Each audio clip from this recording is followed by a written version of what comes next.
Point Nemo is known as the oceanic pole of inaccessibility and also as the final resting place of human ambition. Point Nemo was discovered in 1992 by Croatian survey engineer Hrvoje Lukatela. It's the point in the ocean farthest from any landmass. The closest living humans to Point Nemo are often the astronauts orbiting above it on the International Space Station at 400 kilometers altitude. The nearest dry land is 2,688 kilometers away. In March 2024, an expedition confirmed the location of this deepest isolation on the planet. The deep ocean here is cold, dark, and vast. Point Nemo is a designated spacecraft cemetery. Since 1971, over 260 pieces of space debris have been intentionally crashed into this isolated expanse, posing zero threat to human life. During a splashdown, the spacecraft separates and fragments in the upper atmosphere. However, 10% to 40% of its dry mass survives, reaching the ocean due to heat-resistant materials. The abyss of Point Nemo is home to many retired spacecraft. Notably, the Mir space station is the largest object currently in the cemetery.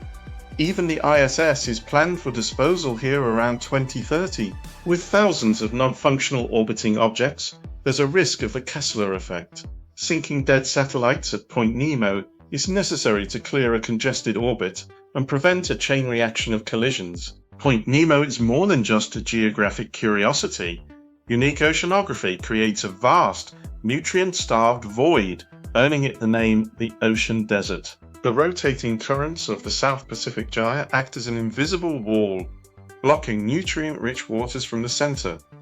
This results in an ultra-oligotrophic environment with extremely low nutrient levels. Despite the harsh conditions, life persists. A 2015 expedition recorded the lowest microbial numbers but discovered unique bacterial clades, such as the AGE 169 microbes, adapted to the ultra-low nutrients. In 1997, the NOAA detected the bloop, an ultra-loud, mysterious sound near Point Nemo. Though initially attributed to a sea monster, it was later confirmed to be an ice quake from Antarctic glaciers cracking 3,000 miles away. The practice of ocean splashdowns creates friction in international law. We are essentially sacrificing the deep ocean to save the stars, raising questions about legal responsibility in the deep. Space law seeks to mitigate kinetic risk to humans and property by removing debris from low Earth orbit. Conversely, the law of the sea strictly prohibits cross-media pollution and dumping to preserve marine environments. While kinetic impact is the risk to humans, chemical toxicity is the risk to the ocean. Highly toxic propellants, such as hydrazine, in surviving shielded tanks plunge substances of very high concern directly into the marine ecosystem. The spacecraft cemetery is preparing for its ultimate resident.